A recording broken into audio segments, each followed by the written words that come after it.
All right, I was looking for cool space videos to watch, and I happened to come across on this video. It's called "The First 10,000 Days on Mars." I've watched a similar video in the past, but this one has over 8 million views, and it's supposed to be a concept of Elon's idea on how to colonize Mars. So he used a little bit of imagination, but he's also following Elon's vision or guideline. So let's go ahead and watch the video. 5 starships land on Mars, marking the beginnings of the Mars colony. All of the Martian rovers sent by different countries before this day watch as the 5 uncrewed starships land and deliver life support systems. These pioneering starships pave the way for humans to land. How long ago was this video? This video was 4 years ago. So that was before Tesla Optimus was announced, and it's in production already. So he's only showing the Martian rovers. So he needs to update this video because now we're gonna have Tesla Optimus doing all the work. On Mars in 2 years' time, for fishes to be grown in 9 years, and for the first baby to be born on the red planet in 15 years' time.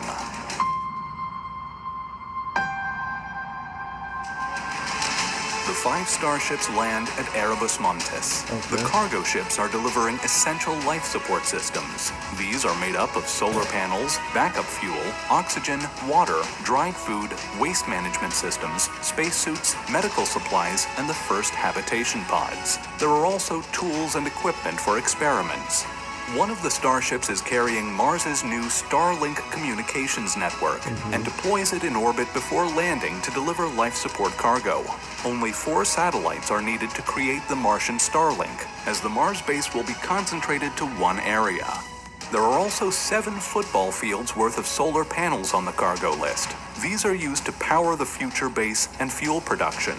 Solar panels on Mars are only 43% as efficient as they are on Earth. Rovers, as well as robotic dogs by Boston Dynamics, which SpaceX uses to inspect rockets on Earth, are deployed from the starships to the Martian surface. Work begins on setting up the Mars base. The rovers and robots deploy the solar arrays. Prep work begins for fuel production experiments. Rovers begin drilling for icy water deposits. The Sabatier process is used to take the CO2 from the Martian atmosphere and hydrogen from mining Martian icy water, and then uses heat and pressure to turn it into water, oxygen, and methane fuel. Multi-use rovers begin flattening and melting the Martian regolith, the loose soil, to prepare a large flat landing pad. It reduces the kick-up of dirt and rocks, increasing the safety for the next landings. The population on Mars is made up entirely of robots. 2 years and 2 months have passed since the first landings of the 5 cargo starships, and the new launch window opens as Earth and Mars are close together again. 2027.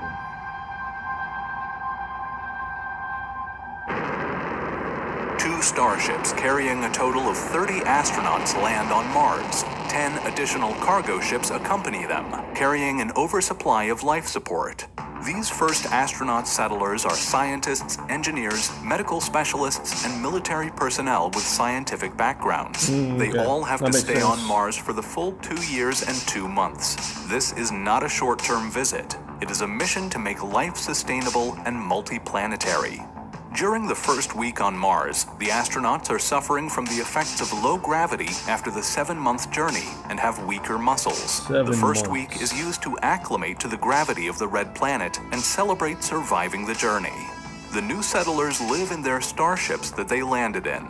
The crew begins to adapt to their new surroundings. Life on Mars is harsh. The average temperature outside is minus 63 degrees Celsius or minus 81 degrees Fahrenheit, with a maximum of 20 degrees Celsius, 68 degrees Fahrenheit in the summer at the equator. Windstorms are common on Mars. They lift rust-colored dust into the atmosphere that can cover the entire planet. Mars also experiences quakes. Orbiters that are monitoring the climate on Mars act as weather satellites, warning astronauts of incoming dust storms and changes in the weather. The 2-year-long work schedule begins. Days on the red planet are a little over 24 hours. The workday of unpacking and carrying heavy objects is made easier as the gravity on Mars is only 38% of that on Earth. Only 38%. Once the life support systems have been unpacked and deployed, the next priority is testing and starting production of cryomethane fuel. The fuel is needed for the return trip to Earth. A small crew of astronauts begin conducting experiments that test turning the Martian soil into a 3D printing material. The Green Project also gets underway to start growing plants indoors. Settlers begin cultivating the Martian soil. NASA has packed designer plants that have been genetically engineered to grow on Mars, and testing begins on the cyanobacteria. So is that possible? They can engineer soil in here that would make it more compatible to Martian soil. Oh yeah, okay. It's gonna be inside the greenhouse.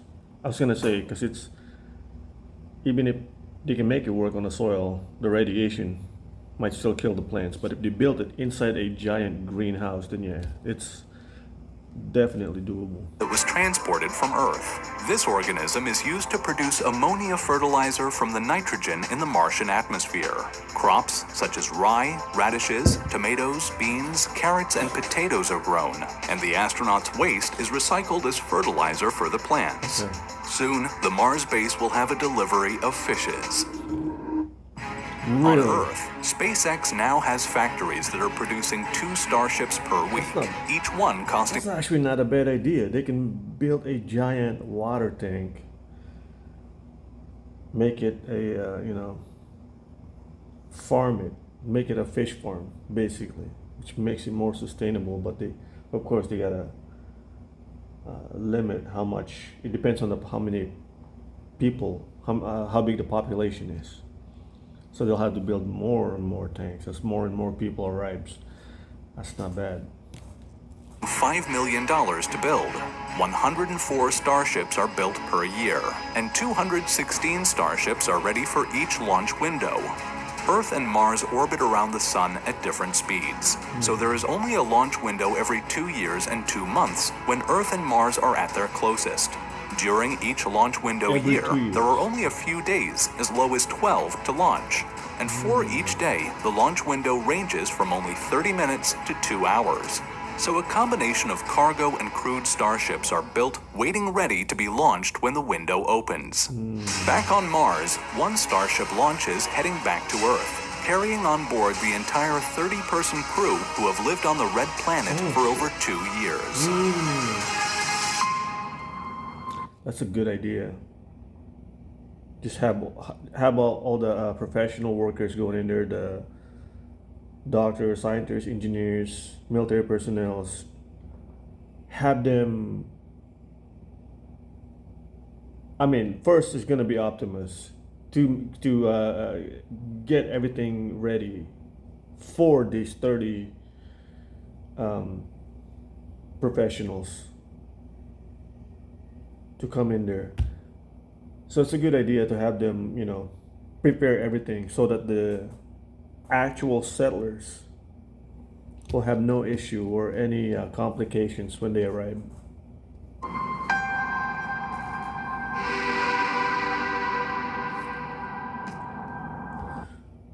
So anyway, these 30 engineers, these 30 scientists, engineers, they're gonna be the first people to be in Mars. Not the people that paid money, the people that are selected. They're gonna be the first settlers, but they're not gonna be the first on Mars. With the landing of the second group of settlers, humans now surpass robots as the majority population. The first architect arrives, along with 4 privately paying individuals who are paying $50 million each. The rest of the crew are scientists. $50 million each. That's why I mentioned it. Because I've seen an article about somebody paying $50 million. I think it was a Japanese guy. Yeah, $50 million to be one of the first settlers. That's an insane amount of money.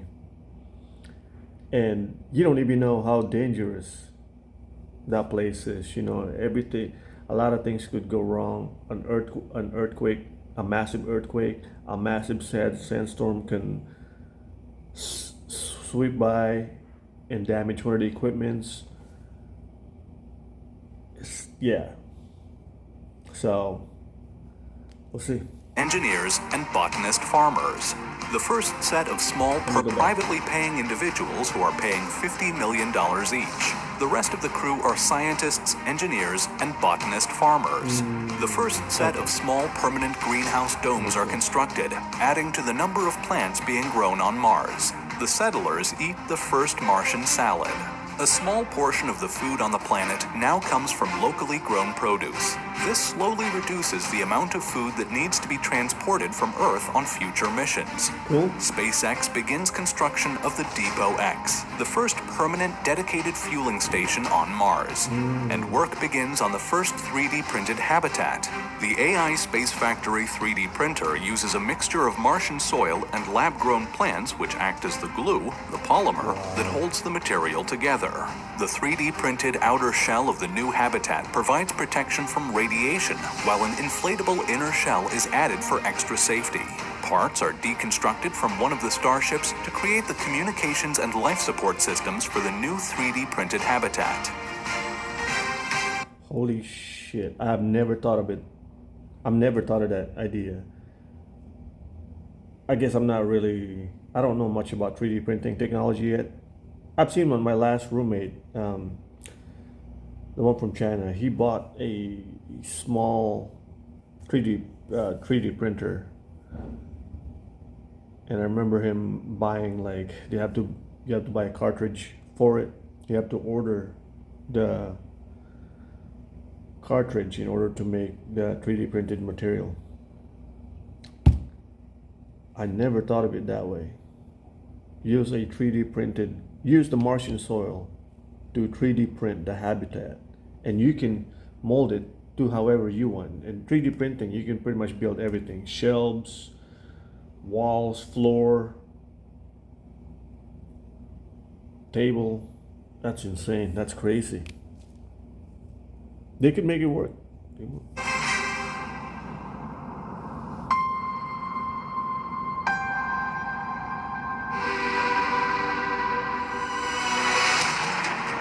As more sophisticated 2031.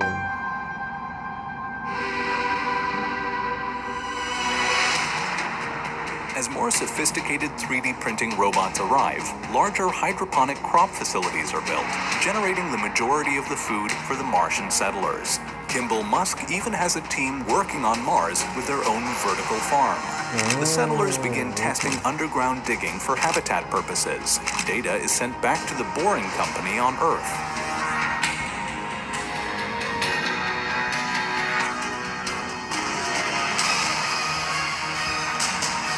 Space agencies from all around the world are now sending their own equipment and scientists to Mars Base Alpha. The domain name Amazon.Mars is registered by Jeff Bezos. Blue Origin plans to open for delivery to Mars for space agencies first and then later for private clients. The new Hey, I like that. Big tech CEOs collaborating with each other when it comes to the future of humanity. I love that. I love to hear that.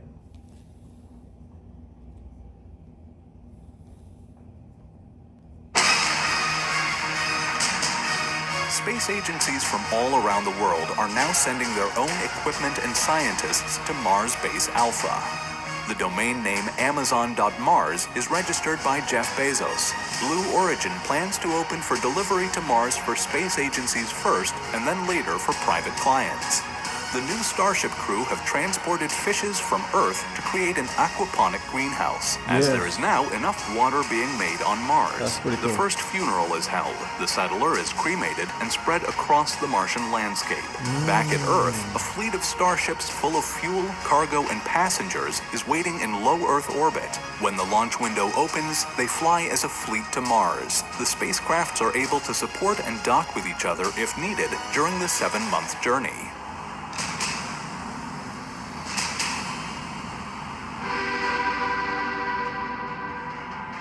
Year 2035. This year will be known as the Great Crossing. Earth and Mars are closer than usual. This is known as a perihelic opposition. The journey is shortened from 7 months to 5. Hundreds of settlers now land on the red planet. Autonomous industrial-scale 3D printers are now used to grow the base. The That's international habitat expands and becomes a town-sized settlement of interconnected domes. The construction of the first Martian hospital begins, and a growing number of people decide to remain on Mars as more facilities are built. Pretty awesome.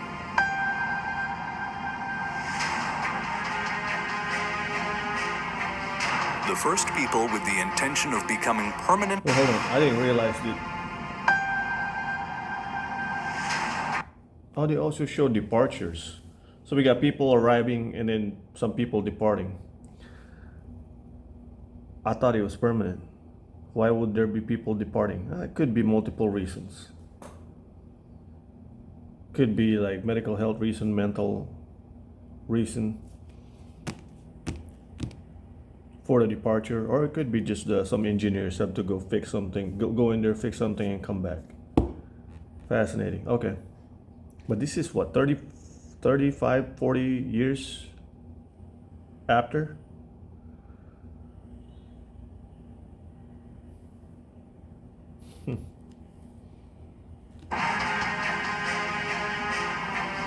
The first people with the intention of becoming permanent residents arrive on Mars. The colony crosses the 1,000 person mark. There is even a small-scale TV show that is made on the red planet. Okay. I thought it would be the first couple mission that the people that decided that they're going to be living permanently in Mars will be in the first early missions, but apparently it's going to be over 40 years. So they have to establish everything, make sure everything's working perfectly fine, grow the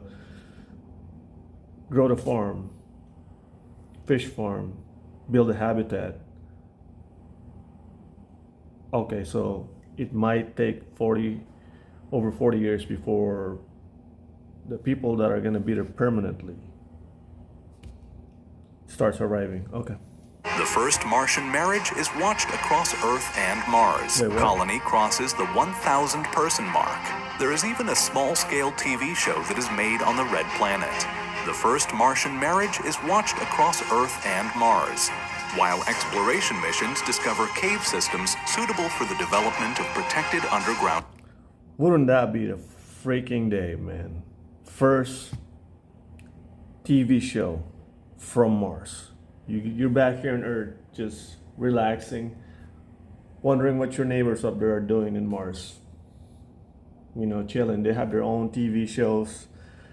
Let's make it happen. Habitats.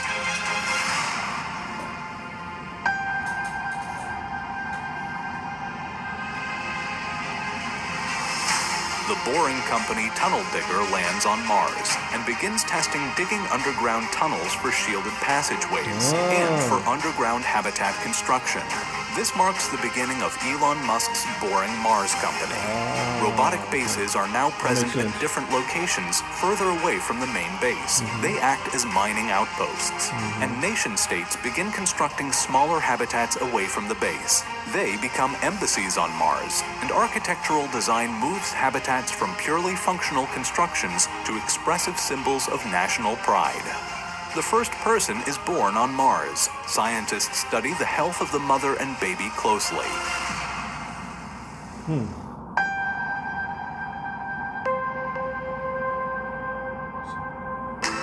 A large number of the new arrivals are now commercially paying 2-year stay customers. All travelers are still required to contribute in growing the Mars society. With over 7,000 people now on Mars, the first Martian political system is created. Local policies are needed to help govern the residents of Mars and keep pushing the mission of being self-sustaining as a matter of survival for the colony. The first restaurant opens on Mars, serving bioprinted food, including meat. Including meat. Oh, yeah, okay. I forgot they can do They do that on Wendy's. It's a hamburger meat, but it's created from vegetables. I forgot the name of it. Whatever. But it's a meat imitation created from vegetables. So they might be able to do that. Cool. The first bioprinter arrives. It is used at the hospital to test the printing of human parts.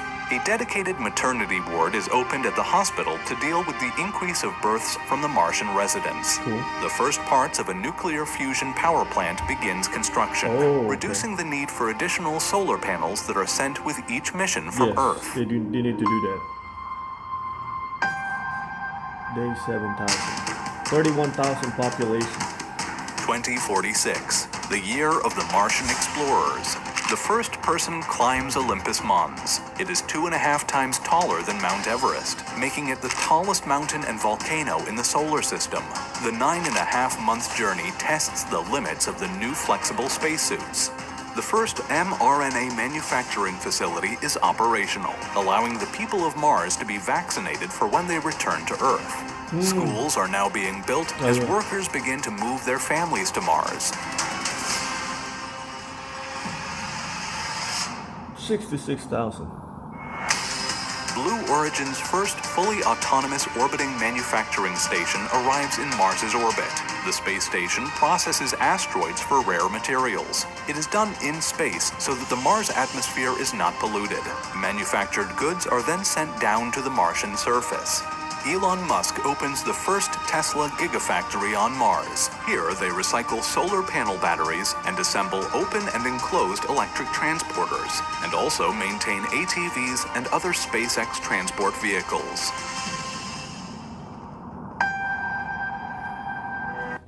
That's pretty crazy. I never thought of it that way. I just thought about how I'm sure they'll figure it out. How they're going to deal with waste. They'll probably create a giant landfill away from the main base. That's crazy.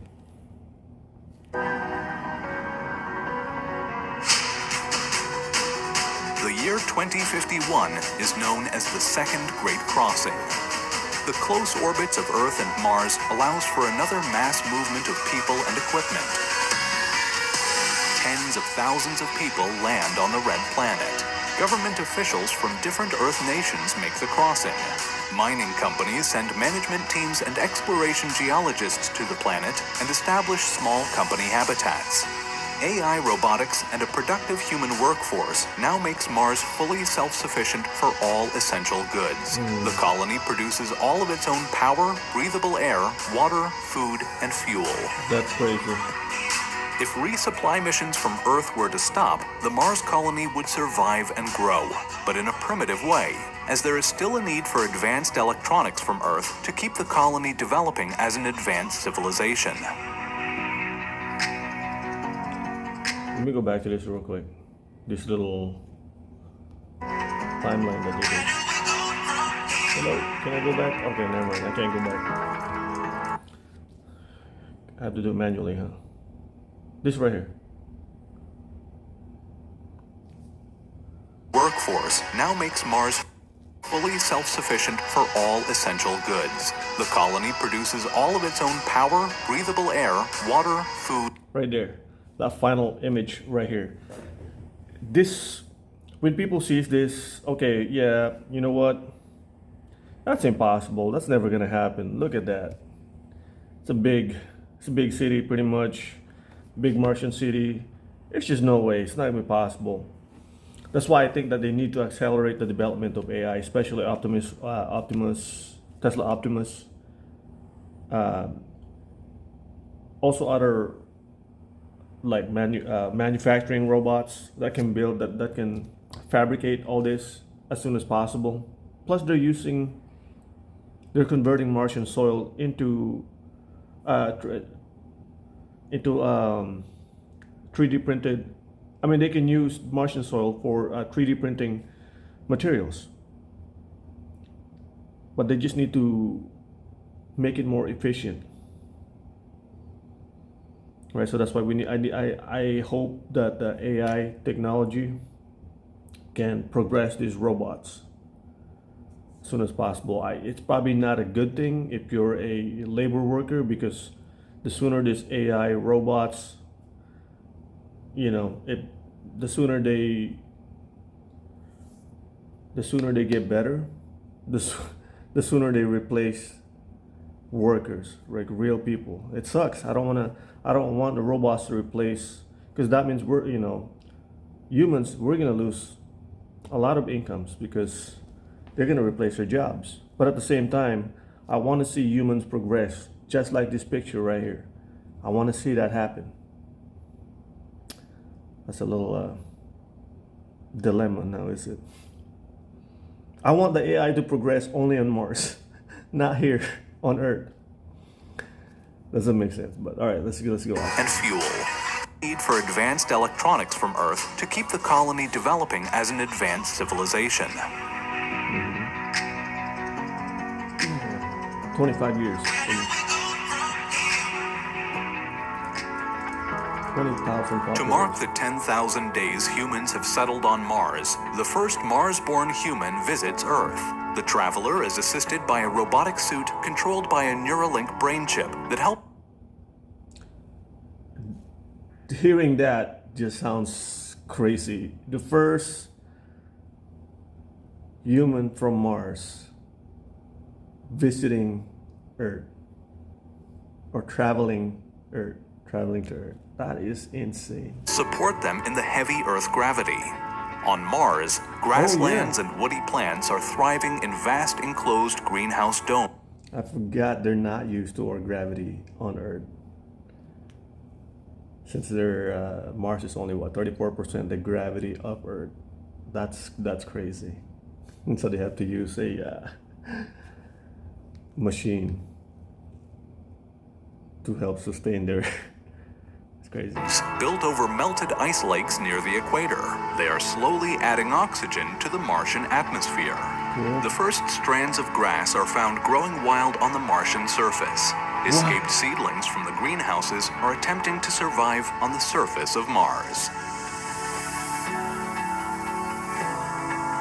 That was it? Oh man, great video. It's good. It's not 100% accurate, but he's just basing it on my Elon Musk's vision for Mars. But he did a pretty good job explaining it. It's pretty plausible, most of this, right? Like the 3D printing, how they're gonna build a base, the prefabricated domes, the drilling underground. Those are definitely plausible. But he does need to update, because the first people on Mars are not going to be just rovers or drones. It's going to be Tesla Optimus. I don't know. They might even build crazy robots at the in the future. But that's a pretty good video. Hold on. Mars population. Survive and grow, but in a primitive way, as there is still a need for advanced electronics from Earth to keep the colony developing as an advanced civilization. 2053, okay? 2053. When did we start? Come on, go to the beginning. 5 starships land on Mars.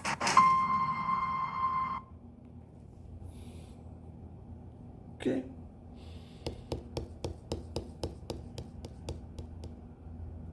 $38 years, maybe not 20. No, is it 30? 28 years. That's the first 10,000 days on Mars. Wow. I really hope. Now, of course, I'm not. Found this on the web. Hold on. No, Siri, be quiet. I'll be honest. I'm not gonna be here. I probably won't be here on this Earth by the time they have places like this, like a bar and a club on Mars, right? I'm sure it's gonna happen eventually. The more people you put on Mars, the bigger the population get. Of course, they're gonna need some form of entertainment, even a movie theater. You know, just they're gonna have this kind of entertainment. But I won't be here. unfortunately. I'm sure it's gonna take them a while to build this, all of this. But like I said on the last video, I'd be happy to just see Optimus land. I want to see the first starship land on Mars, and then Optimus robot starts coming out and starts building the foundation. I'd be happy with just that. Okay, that means we're progressing the human race. That's it. Anything after that, it'd just be a bonus.